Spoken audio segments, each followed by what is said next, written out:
Ampun ya. Halo, Ibu, kelihatan? Oke. Oke, siap. Nah, ini tadi ya terkait dengan pertanyaannya. Ini nanti yang terkait dengan feedback dan stress tadi yang diuji kompetensi ya. Nah, nanti Bapak Ibu saya masuk aja langsung di sini ya, UKM PPG.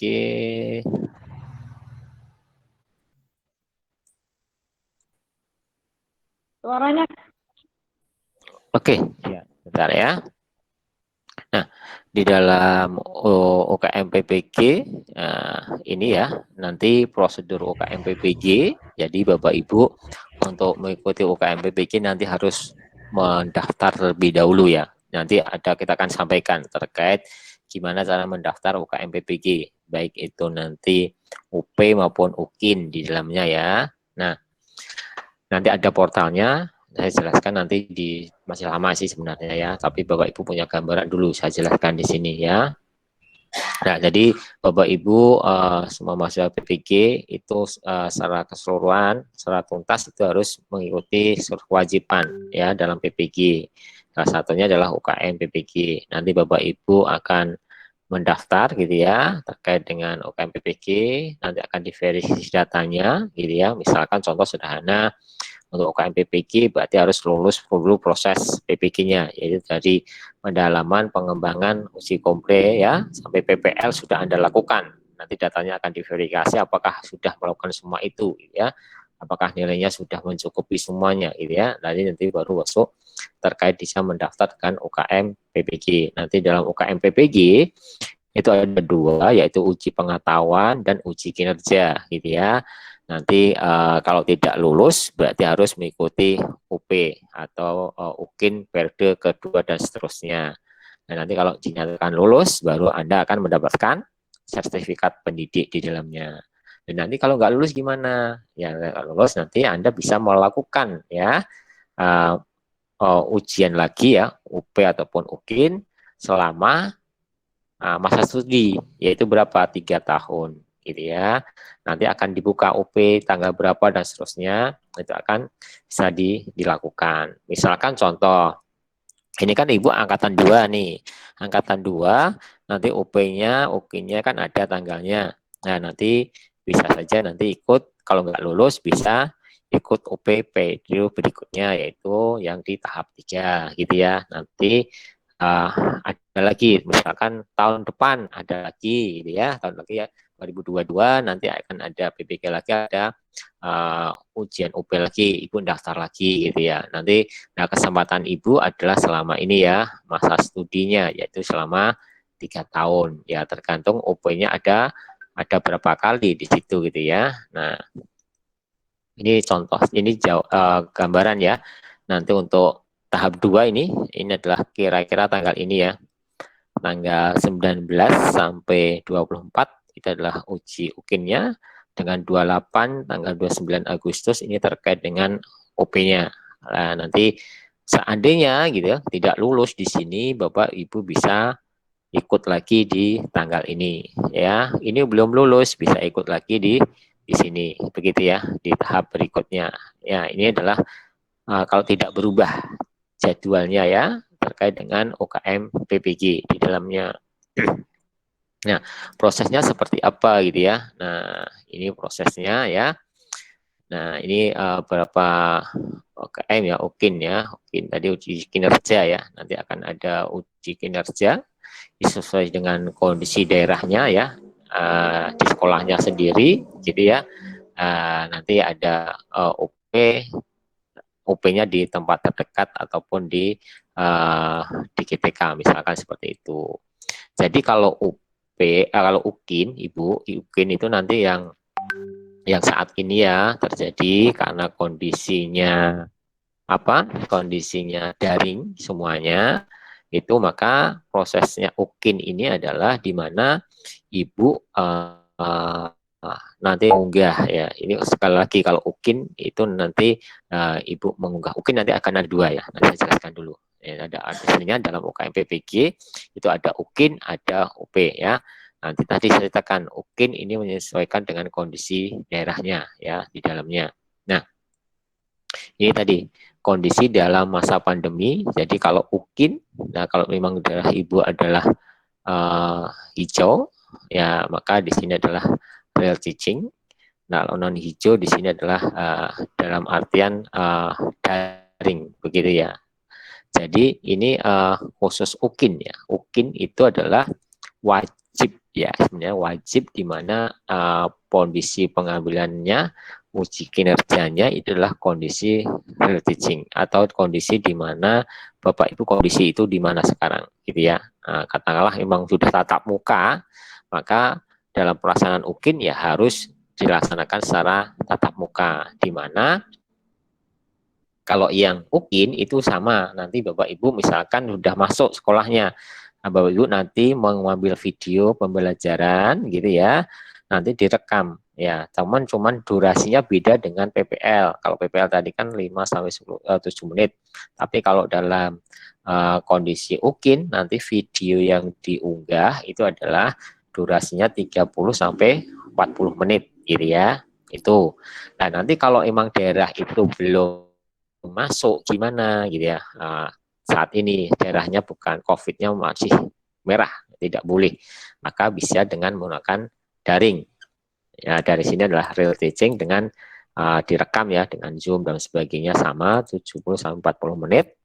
Sedangkan untuk yang tidak memungkinkan daring, mungkin kondisinya tidak bisa mendatangkan siswa dengan daring terkait kondisi di mana mungkin daerahnya dalaman ya, tidak ada koneksi internet dan sebagainya, bisa menggunakan imajiner teaching, yaitu direkam ya. Jadi Anda mengumpulkan mahasiswa nanti di ada laptop dan seterusnya. Ini adalah kondisi di mana terkait dengan UKIN ya Bapak Ibu. Nah, maaf ini ada ralat ya sebenarnya.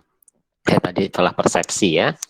Jadi Bapak Ibu untuk yang PPL ya, yang PPL ataupun praktek pembelajaran tadi, saya ralat untuk video yang diambil itu adalah proses pembelajaran daring ya. Jadi harus daring semuanya videonya ya. Nah, cuman kalau yang UKIN itu menyesuaikan kondisinya. Kondisinya apakah wilayahnya hijau ataupun merah ya. Kalau hijau menyelesaikan ada real teaching, tapi kalau non hijau bisa menggunakan tadi daring ataupun non daring. Di dalamnya adalah dengan kelas imajiner. Nah ini kalau imajiner ini harus nanti akan kita lihat kapan kondisinya gitu ya. Nah nanti ini untuk pengambilan video UKIN-nya itu nanti ditentukan Bapak Ibu ya, nanti setelah PPL ya, tentunya setelah PPL dengan apa? Ya dengan RPP baru. Jadi tidak dengan 3 RPP yang telah dibuat, tapi dengan RPP yang baru. Jenengan nanti mengambil video itu nanti ada tanggalnya ya. Jadi diatur mengambil tanggalnya harus kapan gitu ya. Jadi tidak bisa menggunakan video yang di PPL. Harus video baru, nanti di video itu akan dicek. Ini video ini dibuat kapan, tanggal berapa itu akan kelihatan. Jadi tidak bisa menggunakan video yang saat PPL ya. Itu terkait dengan uji kinerja UKIN ya. Nah, di dalam UKIN ya nanti ada 3 ini ya, ada terkait dengan pengembangan perangkat pembelajaran, ada penampilan dalam proses, dan ada namanya portofolio. Nah, nanti ada terkait dengan jadi dalam video itu ya nanti dilihat terkait dengan penguasaan materi seperti apa, strateginya apa, media yang digunakan seperti apa, menjelaskannya gimana dan seterusnya. Jadi dosen akan menilai video yang Bapak Ibu buat di dalam proses UKIN itu tadi ya. Nah nanti yang kita akan masuk di sini portofolio. Nah portofolio itu adalah karya 3 tahun sebelum PPG ya. Jadi karya ya Bapak Ibu sebelum ikut PPG 3 tahun ditarik ke belakang itu yang akan diakui ya, yang nantinya Bapak Ibu harus kumpulkan, diupload, diunggah, yang akan nantinya akan dinilai. Namanya di UKIN. UKIN itu tadi ada protes terkait dengan praktek pembelajarannya, uji kinerjanya, dan juga terkait dengan portofolio. portofolio. Nah, portofolionya apa saja di situ ya komponennya.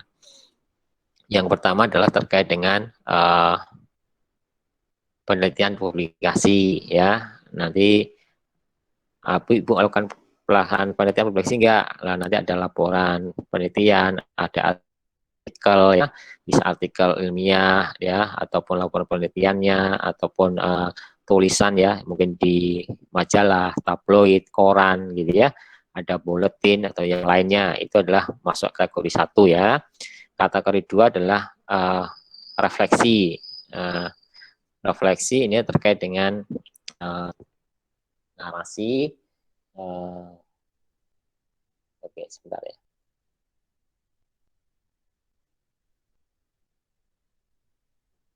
Suara kok hilang?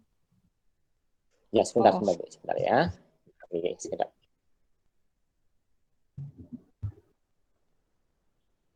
Oke, nah yang kedua adalah melakukan refleksi diri. Refleksi dirinya adalah terkait di mana Bapak Ibu terkait dengan kinerjanya ya, profesional. Nanti bisa Bapak Ibu membuat refleksi diri. Nanti bisa saya share adalah terkait contoh terkait dengan laporan atau refleksi diri ini ya. Jadi terkait dengan kinerja profesional, kemudian pengembangan diri termasuk perencanaan, pelaksanaan, evaluasi pembelajaran ya, pelaksanaan penelitian atau pengembangan karya inovasi ya. Yang kedua adalah mencari informasi baru. Nah, informasi baru ini adalah kaitan kompetensi diri ya. Tadi terkait dengan pendidikan, pelatihan, loka karya, ya, seminar, web seminar, konferensi, gitu ya, sertifikat-sertifikat yang terkait seminar, ya, ataupun yang lainnya ya Anda miliki ya, atau terkait dengan peningkatan kompetensi diri di dalamnya ya. Nah, yang ketiga adalah menghasilkan inovasi atau karya baru, karya inovasi ya. Mungkin Anda bisa membuat buku, modul, ataupun diklat, gitu ya, ataupun karya teknologi, karya seni, karya olahraga, gitu ya. Itu komponen yang keempat, gitu ya. Nah, sebenarnya nanti ada komponen yang lainnya. Sebenarnya ada 7 yang baru sebenarnya ya. Ini ada 7, sebentar kok kepotong. Sebenarnya ada 7 komponen portofolio. Nanti saya carikan. Sebentar, ini lama ini. Oke, nanti saya carikan dulu. Tadi sebenarnya ada 7 komponen yang baru, tidak ada 4. Nanti saya cari dulu. Sebentar, saya carikan dulu. Ada 7 ya. Sebentar, carikan dulu.